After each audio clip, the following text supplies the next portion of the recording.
قربانی کرتے وقت زبان سے نیت کہنا، دعا پڑھنا ضروری نہیں۔ اگر دل میں خیال کر لیا کہ میں قربانی کرتا ہوں اور زبان سے کچھ نہیں پڑھا، فقط زبان سے بسم اللہ اللہ اکبر کہہ کر ذبح کر دیا تو قربانی درست ہے، لیکن اگر یاد ہو تو دعا پڑھ لینا بہت بہتر ہے۔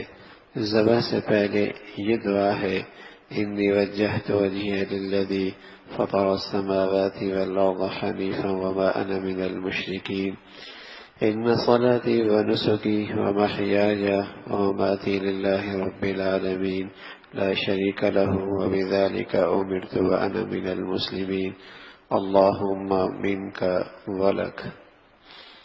ذبح کے بعد کی دعا: اللہم تقبلہ منی کما تقبلت من حبیبک محمد صلی اللہ علیہ وسلم وخلیلک ابراہیم علیہ السلام۔ یہ مسلمان قربانی کے وقت یہ دعا پڑھتا ہے، اور اس دعا میں اس بات کا اظہار ہے کہ یہ قربانی خالص اللہ کے لیے ہے، خالص اللہ کے لیے۔ عمل کرنا بھی مبارک ہے، لیکن اس عمل کے ساتھ نیت کا درست رکھنا بہت ضروری ہے۔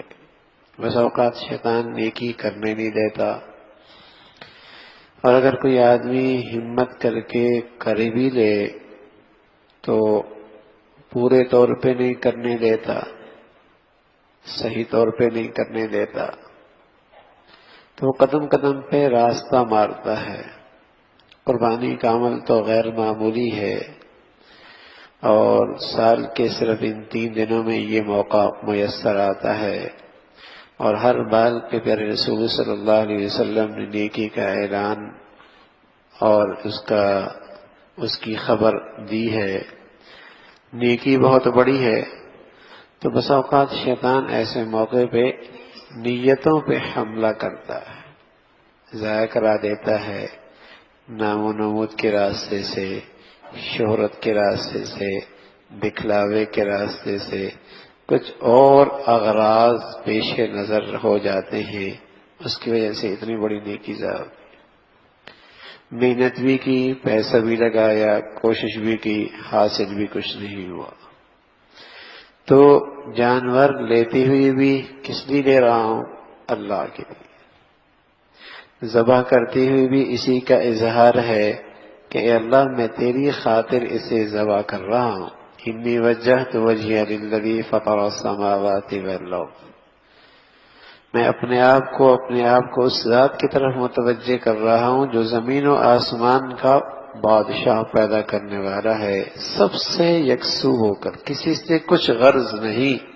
اور اگلا جملہ ہے وما انا من المشرکین، میں مشرکوں میں سے نہیں ہوں۔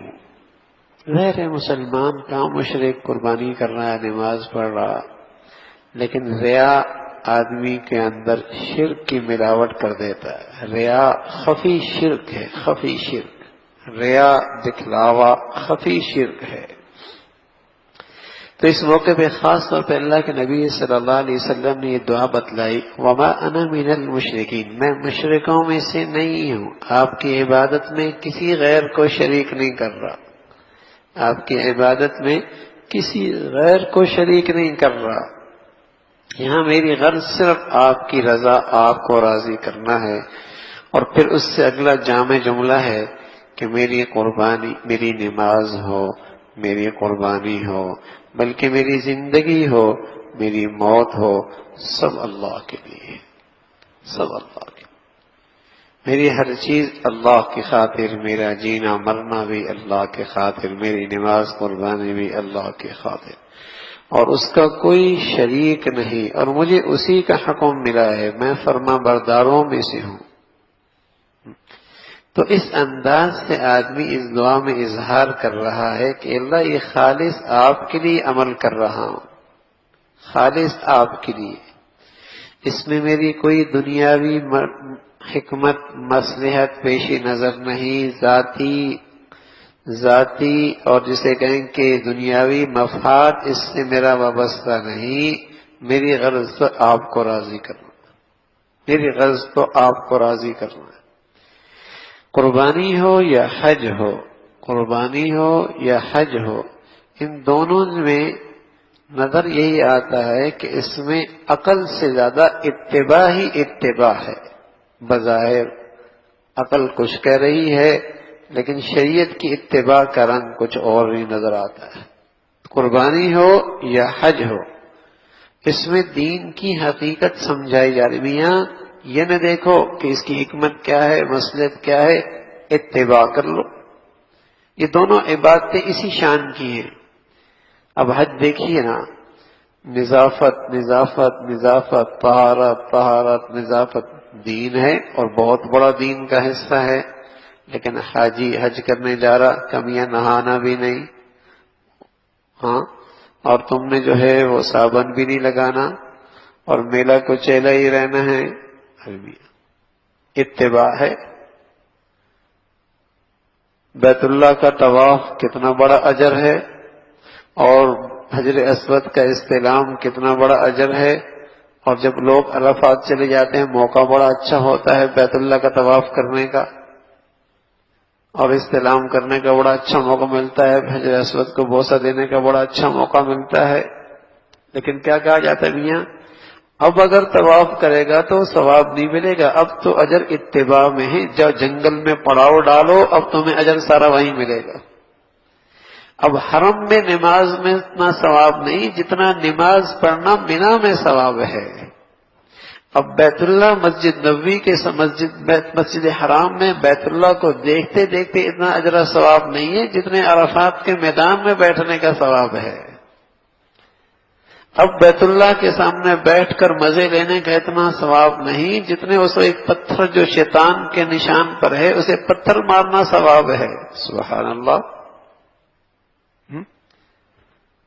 اب یہی چیز اگر آپ پورے سال کریں، عرفات کے میدان میں کچھ بھی نہیں ملنا، مینا میں کچھ بھی نہیں ملنا، ان شیطان کو پتھر مارتے رہیں کچھ بھی نہیں ملنا. کیوں بھائی؟ اس لیے کہ اس موقع پہ ان گھڑیوں میں اللہ کے حبیب صلی اللہ علیہ وسلم نے ایسا کیا. اب اس کی اتباع کرو گے تو سب کچھ مل جائے گا. بلکہ یوں سمجھایا، نہ مسجد حرام میں کچھ رکھا ہوا، نہ بیت اللہ میں کچھ رکھا ہوا، نہ مینا اور عرفات میں کچھ رکھا ہوا، سب کچھ تو اللہ کے حبیب کی اتباع میں رکھا. جو اس کی نقل کرتے چلے جائیں گے، اتباع کرتے چلیں گے، قیمتی بنتا چلا جائے گا. ورنہ دیکھا جائے تو میاں مزدلفہ سے ڈاکٹر صاحب بھی، انجینئر صاحب بھی، پروفیسر صاحب بھی، شیخ الحدیث صاحب بھی، ولی صاحب بھی، اور جسے کہیں کہ نیک سے نیک تر مسلمان بھی کیا اٹھا رہا ہے؟ کنکریاں اٹھا رہا ہے. بھائی کنکریاں اٹھا رہا ہے، کیا کرنا ہے؟ اور شیطان کو مارنا. شیطان تو وہاں نہیں ہے، ہاں، اور اس کی ایک علامت ہے، اس سے نفرت کا اظہار ہے. سب پتھر مار رہے، کیا دیوانگی ہے میاں، ہاں، لیکن سب مار رہے. لیکن اس کے پیچھے ہے کیا؟ اتباع ہے، اتباع ہے. حضرت عمر رضی اللہ عنہ جب حجر اسود کو بوسہ دینے لگے تو فرمانے لگے، حجر اسود تو پتھر ہی تو ہے، تو نہ نفع دے سکتا ہے نہ نقصان دے سکتا ہے. اگر اللہ کے حبیب صلی اللہ علیہ وسلم نے تجھے بوسہ نہ دیا ہوتا میں کبھی تجھے بوسہ نہ دے. اتباع ہے. تو لوگ قربانیوں کے اندر بھی مصلحتیں، حکمتیں، فلسفے تلاش کرتے ہیں. ارے میاں اس کا نام دین ہے اتباع کا، دین ہے اتباع کا.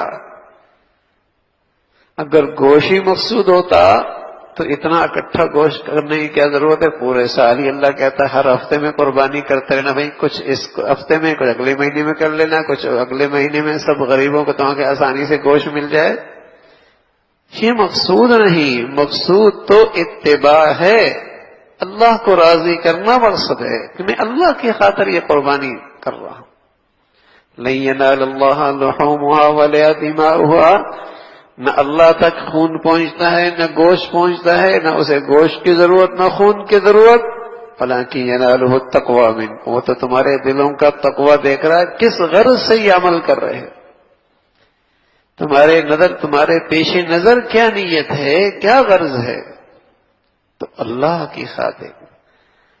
شیخ ابو الحسن ندوی رحمۃ اللہ علیہ فرمایا کرتے تھے کہ کوئی اچھا کام مسلمان بس اوقات بری نیت سے تو نہیں کرتا، لیکن بے نیت سے بہت کرتا رہتا ہے. بد نیت نہ بھی ہو لیکن بے نیت ہوتی ہے، کوئی نیت نہیں ایسی کر رہا، کوئی نیت نہیں ایسی کر رہا. نا نیت ہو، ہاں نیت ہو کہ اللہ کا حکم میری ہر خواہش سے، ہر جذبے سے بالا تر ہے. قربانی کی روح ہے کہ اللہ کا حکم ہر جذبے سے بالا تر ہے. بیٹے کی محبت محبت ہوتی ہے، لیکن اللہ کا حکم آیا تو فرمایا اللہ کا حکم بیٹے سے محبت کے جذبات سے بھی بالا تر ہے، اسے بھی ذبح کر رہا. تو اللہ کا حکم ہر جذبے سے بالا تر، یہ روح ہے. اس وقت یہ زندہ کیا جائے کہ اللہ کا حکم ہر جذبے سے، ہر خواہش سے، ہر مفاد سے بالا تر ہے، اللہ کا حکم پورا کرنا. اس قربانی سے یہ زندگی ملے، اس قربانی سے یہ زندگی ملے کہ آئندہ زندگی کے اندر بھی ہر مفادات سے بالا تر اللہ کا حکم ہوگا، ہر خواہش سے بالا تر اللہ کا حکم ہوگا، اور ہر جذبے سے بالا تر اللہ اور اللہ کے رسول کی اتباع ہوگی. یہ قربانی ہے. تو اللہ رب العزت بھائی قربانی کی ظاہری شکل بھی خوب اختیار کرنے کی توفیق نصیب فرما دے، اور جو قربانی کی روح ہے اور اس کی حقیقت ہے اللہ رب العزت وہ بھی ہمیں نصیب فرما دے. اللہ عمل کی توفیق نصیب فرمائے.